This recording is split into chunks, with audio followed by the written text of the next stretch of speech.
Ep004. Broadcasting live from Toronto, Canada. This is the Youth Community Culture Podcast with your host, Olu Q.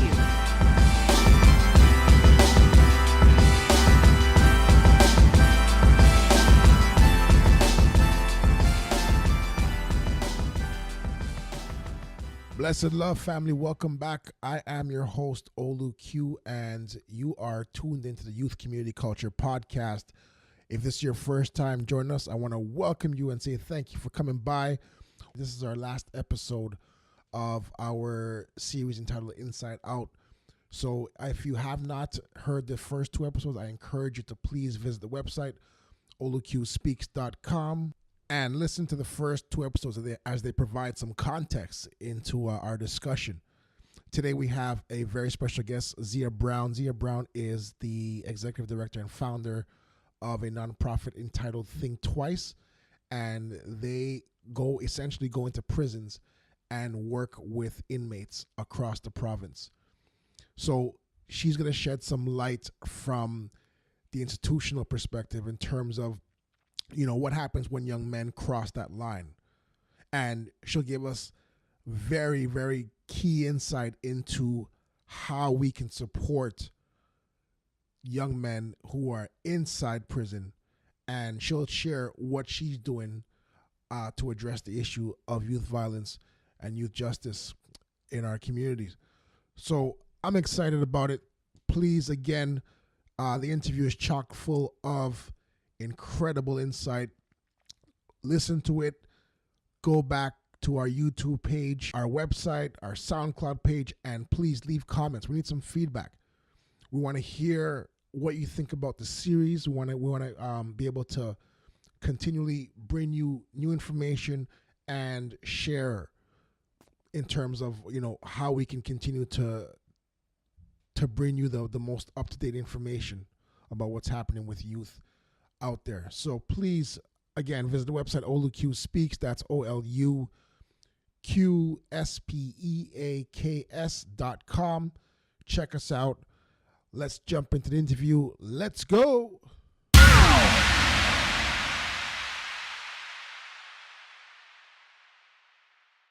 Welcome back, everybody. It's your host, Olu Q. Today, I am here with Ms. ZYA Brown. ZYA is the founder and executive director of Think2wice. ZYA, thank you for being here. Thank you for having me. How are you today? I'm blessed and I'm highly favored. All right. Well, listen, I had to have you on this show because today we are talking about, this is our last part of our 3-part series on youth justice and youth violence. And I thought it was very important to have you on to share your story and to share the work that you do with young people. So just jump right into it. Tell us about your organization. Tell us how you founded it, and tell us, I guess the reason as to why you thought it was important to start Think2wice. Okay, so Think2wice. Think2wice was started in 2006. It was started after the Summer of the Gun, 2005. That's the year that I made a change in my life. So the life that I was coming from was the street lifestyle, that criminal lifestyle. That's what I was good at. I was the master of my craft. That's the only thing that I knew, the only thing I loved. And God knocked at my door. And when he knocked at my door, I opened it and I came in. And he gave me a passion and he gave me an assignment. And the passion was for people who are coming from the same place I was coming from, which was hopelessness, which was not knowing what they were good at, not knowing why they were born, and believing that the only thing they were good at was criminal activity. And I started the program with my son on my mind. My son was 12. And when I got saved, I was coming from funeral after funeral, young youth in the families that were around us, friends, children, just young Black youth that were dying funeral after funeral after funeral. And I said to myself, I do not want to lose my son to the streets. So I started this program, and I was going to a church, and I brought it to the pastor, and I said I wanted to start a project called Think2wice that would help young youth think twice before they make mistakes that could change their life forever. And I told him it was for the youth that are walking around the church causing trouble. My son being one of them. But in my heart, it was really for youth in the community who were in gangs and who were coming out of jail. I didn't tell the pastor that, but when the pastor announced it, he blessed this. He blessed it as a ministry because it started out as a ministry. And when he blessed it, he said it was for young youth that were coming out of jail and in the community. So I know that was of God, because I didn't tell him that, but that was my heart. Anyways, people in the church didn't want to send their kids. So it ended up being for the community. So I used to bring like 4 or 5 carloads of youth from Rexdale, a few from Jane and Finch to Arrow Road. And every Friday night it was a drop-in group. They had food. We spoke about things that they were going through the week, and I would teach them the word, but in the way of the streets, spiritual principles. It was too street for the church and too church for regular, I guess, nonprofit organizations, because they're scared of spirituality and faith in God, to be quite honest with you. So that's why I started it. And the first year we started it, we did 3 things. We had the drop-in group. We worked with young people that were in Sunnybrook that were victims of gun violence, and then we had a correspondence program for youth and young people that were in jail and prison. So we'd send in literature, write letters. We had like 90 people on our caseload at one point. And I was doing that for years, and it went from having older youth. For a couple years, about 3 years, it was youth from the ages of like 17 to... No, about 16 to 24, and then we started to do younger youth, younger children and youth, ages 8 to 13, 15. So after the drop-in group, after years later, I would say about 2009, we started being invited into the prisons, the federal prisons, and they asked me to give my testimony, how I changed my life. And I did that, and after that, we started to be invited into the Black History Month, where we started doing plays. We would speak a message and speak it through a play and through music. So, anyways, we did that now, and now, we're speaking at different events in the prisons, and we were pretty much focused on Millhaven, J Unit, which is a maximum security penitentiary. And we focused on Millhaven for about 4 or 5 years, until we branched off and started going into Collins Bay Institution, Workworth, Fenbrook, Beaver Creek. And then we began doing Bible study. We started by doing Bible study for the Rasta group. And then we branched off and started doing a leadership program. And then we now do a music program in Fenbrook, and we bring youth from the community into the prisons as a prevention project, where we work with some of the leaders in the prisons who help develop and also facilitate workshops for youth that we bring in to deter them from criminal activity.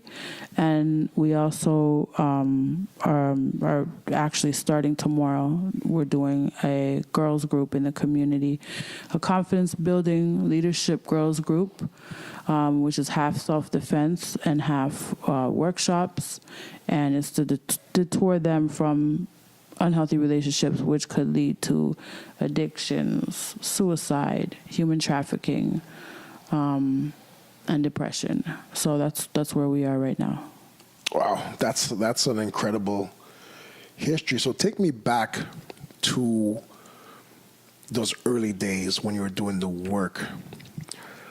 Did you see it growing into the prisons at the time, or were you just focused on supporting the young men who were coming to the church, who were living in the community? Like, did you have that vision for the prison? I would have never imagined that I would have been in the prisons because of my past. I would never have thought the prisons would let me in. So that wasn't even a thought. It wasn't even in my mind. We were just working with the need. at that time. And every year the need changes, and every year our outreach strategies change.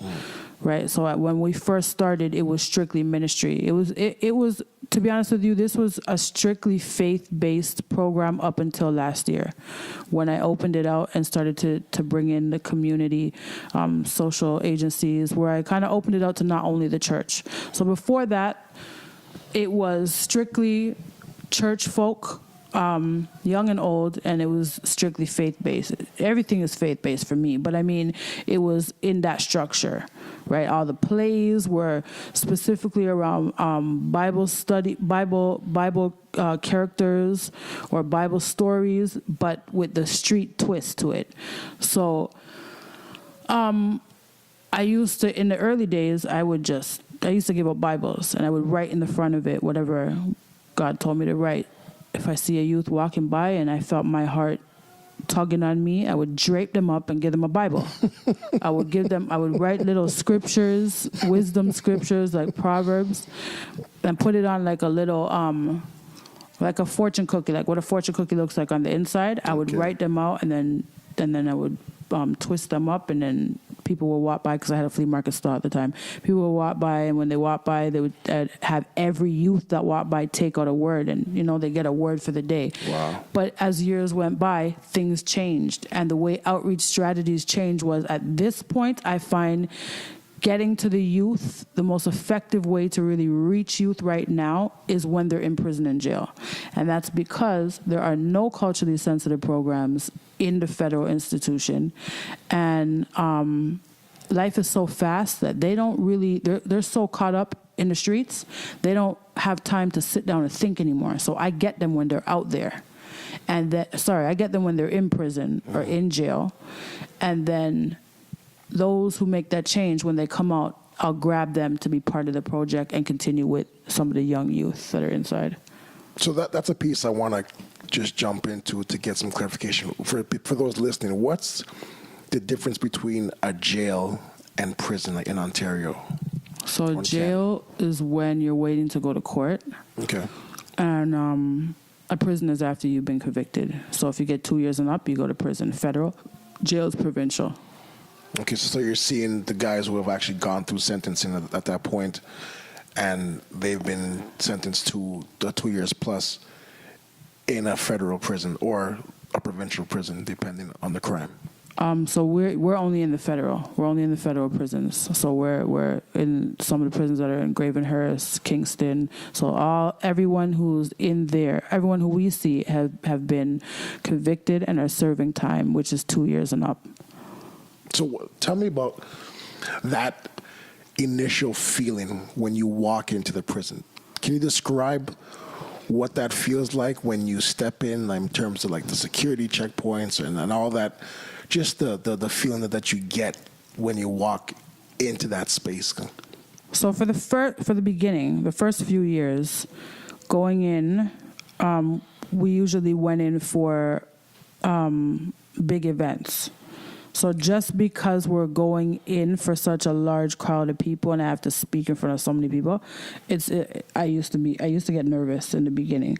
But even going into the prison itself, to see guards with, on their towers, and some of them were on the towers with shotguns and whatever. It was an experience, always nervous at first as you first drive in and you're driving down the little pathway to get into the prison, whichever prison it may be. It's you get nervous, but after time, it's normal. And it's not nervous anymore. It's more, I can't wait to see my brothers. So it's kind of like going home. That's sad to say, because there's so many people that we know that are in prison. So it's like, I can't wait. Wow. So at this point, you get excited to go. Yeah, I look forward to it. I look forward to coming in with a word. I look forward to seeing them, I look forward to it. But nervousness isn't there anymore unless it's a big event. And because we're there so often now, we're there every 2 weeks. It's normal. The big events are the only time I get nervous. And because I'm going in and I'm coming out, and I'm so used to seeing the guards, and I'm so used to seeing, how they do things. It's just normal for me now. But in the beginning, yeah, it was an experience. Was there anything that kind of shocked you at first when you were going in there? Any treatment or any type of procedure that you saw or process that you saw that made you uncomfortable? No, I'm not shocked because I know that the system is not equal. So I'm not shocked, but it confirms the things that you hear about, different systems. It confirms it. So we would get different treatment than another group would get going inside, right? So sometimes when my group goes in, if it's for a big event, they'll have us take off our shoes. They'll bring a dog out, sniff all of our stuff. It's like they're looking to see us bring drugs in. Like they're looking for that. Whereas there's other groups and they don't go through what we go through. But I'm not shocked. I just know that's what it is. I know because we deal with, at the end of the day, we're dealing with a population of people that, and I have to be so careful on how I say this, but we're dealing with a population of people that I don't think they really want to change.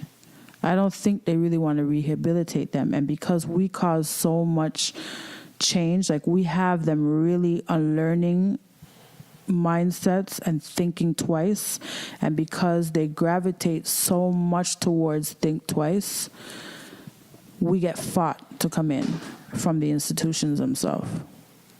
Wow. So you're saying that the work that you're doing, that you feel that because it's so powerful, sometimes you feel like there's some resistance. There always is, and I'm used to that in everything. There's always a resistance when it comes to us. One thing I could say is, this is truly what God called me to do. And this is truly my assignment. I know that with everything that I have. And there's always a resistance. Always. They fight us down. If somebody is not good, they don't like me. And they don't like us. Right? So whoever is against these young men will be against us. Because we're for them. So tell me about the programs that you're doing right now inside. How are you engaging the young men inside the prisons now? So right now we're using different art forms. So we're using theater or drama. We're using music. I noticed that there are a lot of talented young kings in the federal institutions all over, but where we go specifically, there's so much talent. So what we've done now is we've used music and we've used drama to release a message and to release motivation and hope in the midst of hopelessness, where so many people's lives, they're looking at hopelessness. So we use what they love and what they can understand, and we release a message with it. So we're using a lot of arts at the moment. So you find that the arts helps them engaged? Yeah, it's like a fishing rod. It's like we're fishing, and we use what people understand and what these young people understand and what they can relate to. So all the stories we use is relatable to them. We use drama. We have some of the young people that are in prison. They're part of the plays alongside some of the youth or the people that we're bringing in, so they do it together. Musically, we have artists from the community that we bring in that will do tracks alongside individuals that are in prison that will do their tracks as well. So we engage them with music and drama. So when you're finished with them, or when you're finished for the program, what type of things are you hearing them say about the program? I mean, let's talk about let's say the staff as well as the actual inmates itself. What are they saying about Think Twice and the programming that you're offering in the institution? They're saying they want us to come back. They want us to do programming with them. They're very thankful. I could read out some of the stuff to you. Yeah, like I want to hear about the impact. What is it? Because you mentioned earlier about just the power of the work that you're doing. Mm-hmm. I'm curious to hear just maybe some testimony from the young men who are inside there, and how they're being affected and impacted by the work that's being done in there. Right? I'm always curious to hear about just how they're able to take the knowledge, and then I guess also as well how they intend to transfer it to be able to make the change. So, okay, here's the thing. When we first do a play, for instance, so there's a play that we just did in February called Three Kings. It's based on the story of the three little pigs. Mm-hmm. One king built his house on straw. That was drug money. One king built his house on twigs. That was robbery money. And one king built his house the right way. Took his time, built it brick by brick. So the way the plays work is that they can relate. Every single person in there can relate to a character in this play. So so the impact it has on them, because there's messaging and there's subliminal messages in the plays. So it has them thinking twice. So we'll teach them little things. So there's so many messages in the plays. Every single person leaves with one of those messages sticking out to them, right? Some people forget when we leave. That's why it's so important to continue workshops with them, right? Mm-hmm. Some people, they'll still go back to their lifestyle, but it's like you plant a seed. So at the right time, they'll remember. A lot of the things that we talk about a lot of the things that we show is what happens when an individual comes out of prison, and how the enemy will tempt them to go back to certain things that they're used to, and what happens after that. One person in our play this year died, one person went back to prison. So it has them thinking about that as well. But every single person is different and will deal with it differently. Some will make that change and say, we want to work with you when we come out. Some will make that change and say, we want to help the youth that are coming in. And some of them get caught up, because the reality is it's real.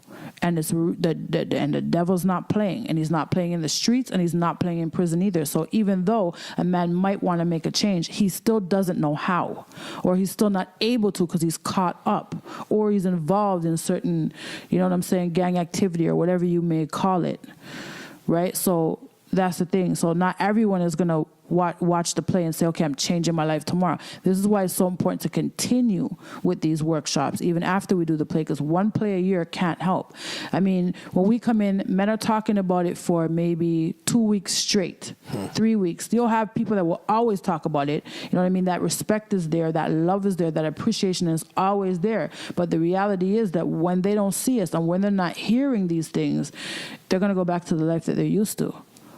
Yeah, so, and even in prison, there's a gap. Yeah, I could imagine. So, like, looking back on all the years that you've gone, do you have a moment or a incident or a time that you felt like you really accomplished the goal that you set out to accomplish when you got So definitely the first time I'll say is we did like a tour. So we did a play.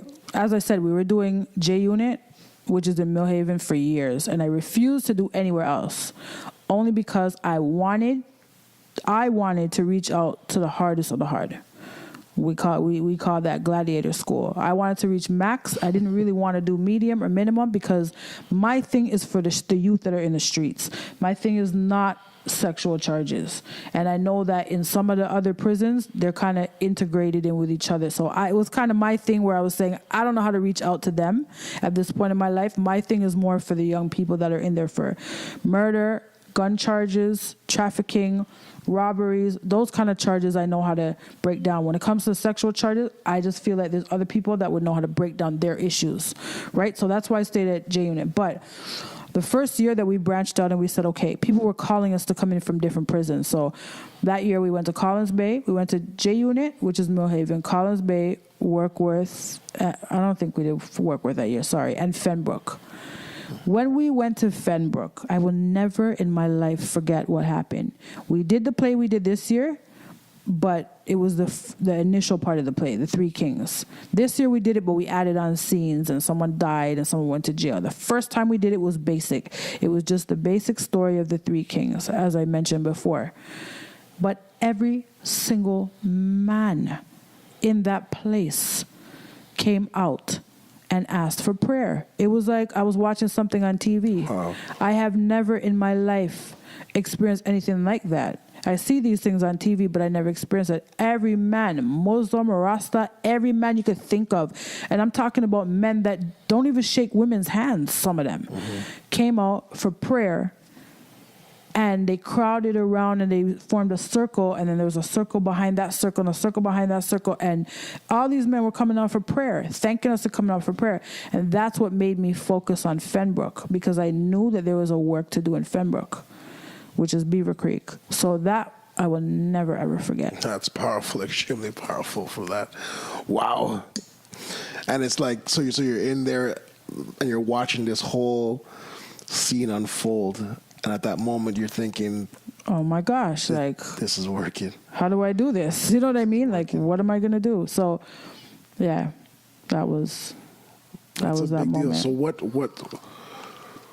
in terms of the arts, like, do you have plans to expand? Are you working on any new plays right now, or any new approaches to engage in the group? So just what I did is I've been doing too many things at one time. I've been doing this thing called the Three Kings, that play, specific Three Kings play. But I've been doing it at Black History Month. And the reason why I was doing it at Black History Month is it's the only way to get all the Black inmates together at one time.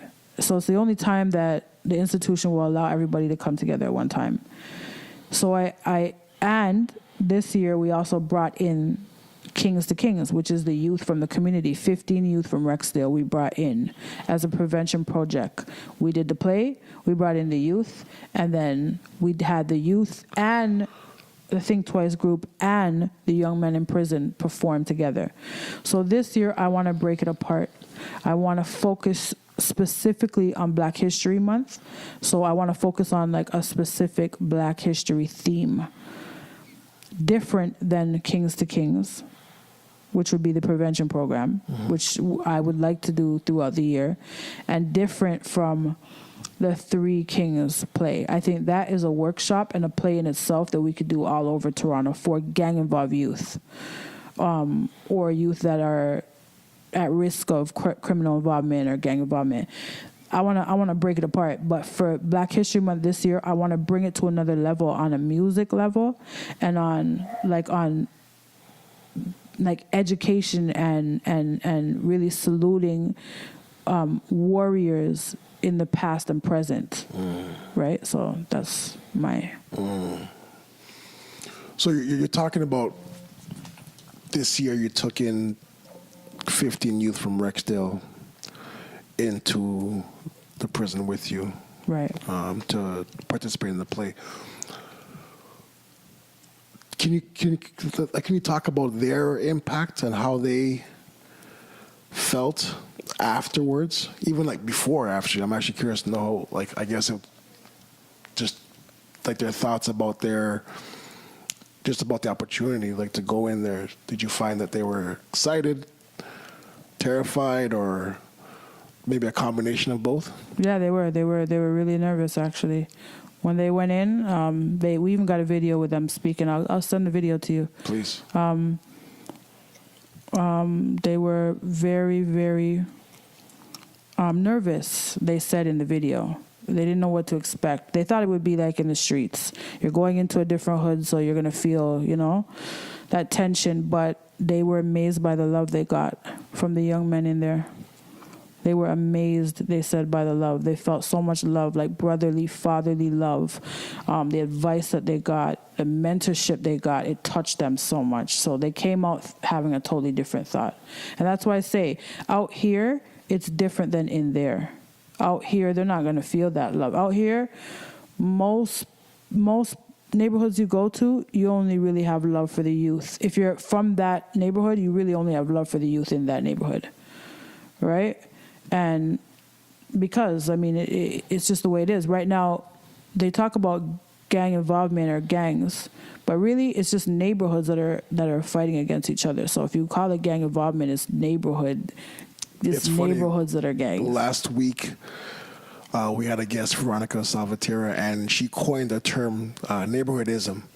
She said it's just the back and forth beef between communities, and it was a brand new term that was birthed here in our show, neighborhoodism. So it's funny to hear you speak about that, because we're dealing with just young people who are connected to their local community and just showing their pride, and maybe not in the most appropriate ways a lot of times, but this is what it is. And it's just really amazing to hear you just, I guess I reiterate that exact same comment.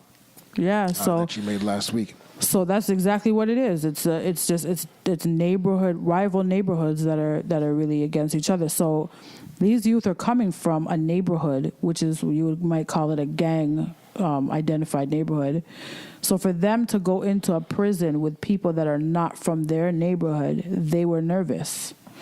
But when they went in, the love that they felt, it changed their whole. And they wouldn't get that out here, as I said, because out here it's like a war zone that a lot of people don't understand or know unless you're coming from one of these neighborhoods. Do you think that jail or prison helps to rehabilitate men? Definitely not. Okay. Sorry. No, don't be dishonest. This is what it's about, right? So definitely does it not rehabilitate men. They don't. I don't. As I said earlier, I don't even think they want these men to be rehabilitated. I think that it keeps their positions, their jobs. If they wanted them to be rehabilitated, they would hire people to rehabilitate them, as they claim the corrections is supposed to. But no, not at all. It's not. They definitely are not rehabilitating these young people at all. So what kind of things can we do? The community needs to stand together to be able to support. The community needs to stand together and advocate for young people. And I think that those with lived experience need to be involved in training some of the frontline workers. I think right now, to be quite honest, I think that a lot of these agencies and organizations, it's a hustle. The EDs, many of them, have no idea, but a lot of people go for funding because that's the trend that's out there. But really, it's a hustle. They're making money. It's a hustle like everybody else. They're no different than the drug dealer. What are some of the things that you're talking? I'm just reflecting on how powerful it must have been for those young men to interact with the inmates. When you're doing your workshop and your programs, right, what are some of the common threads that you can see, like between the men who are inside? Like, where do they talk? Because you mentioned hopelessness a few times. Hopelessness on the street, hopelessness inside. How do we support that and try to be able to foster? One thing I hear a lot of people speak about inside and out is the fact that there are no mentors or male role models. Don't get me wrong, there are a few, but a young person will not receive a mentor or male role model unless they can identify and relate to them. So there are very few male role models that gang-involved youth can relate to or identify with. And those that they can relate to and identify with are either in prison or just as caught up as they are, even if they're older. So we need to build, as a community, I think that we need to build positive male role models amongst those who have lived experience, and especially amongst those who are in prison. I think they are the answer to the problem for the younger youth out here. And that's why our main focus is building positive leaders that are in prison, because they are the ones that are looked up to and they're respected by the younger youth that are left behind in these priority neighborhoods. So if we can build positive male, because I can reach a certain sector of I can reach a certain amount of people, but when it comes to younger youth, like working with different youth, different age groups of youth, I can say that younger youth will really only, and especially if they're like truly at risk of gang involvement or coming from a neighborhood where they're on that path, those youth will not listen to anybody except for males who are from their neighborhood. So this whole belief that, oh, well, there's lots of positive male role models out here. No, these youth do not relate to them or identify with them. And if they can't do that, they're not going to be a mentor for them. So we need to build these men in prison, and it gives them something to do right for. And I see that in their eyes, and I see it through this program. I see that bringing youth in gave them something to live for. Right? It gave them something to live right for. It. These young boys had them, it reminded them of their children or their younger brothers that they don't want in this lifestyle. Right? So this program touched both. It's such a big intervention for young men inside and prevention for these boys out here. You know? ZYA, I know you have to run, and I can keep talking to you for the 2.5 hours because you're so knowledgeable. So we probably have to have you back at some point on the show to share some more with us. No problem. But this has been the last episode of Inside Out, and I think you really hit it home because you're saying that in order for us to effectively address the issues that are happening on the street, we must engage men who are inside of our prisons, because they are coming out at some point. Yep. And they have the ability to make a positive impact on the next generation. That's my what opinion. it is. That's my humble opinion. That's what. ZYA, how can we find you online? How can we connect with you? Do you have any social media? Are you on Facebook or anything like that? How can we find you? We have a website, www.think2.org. Okay. And we do have Facebook and Instagram. Unfortunately, I don't remember what it is. Okay, well, listen, we'll I'm find not really it on out, there. and Some of the youth run it, sorry. And we're going to post the information on our website. So again, if you're looking to connect with ZYA and the Think Twice organization, please visit our website, and you'll find a link to her website and as well as the Facebook and the Instagram. ZYA, thank you so much for sharing with us today. It's a blessing, and please keep up the work, all right? Thank you very much. All right, love you. Thank you.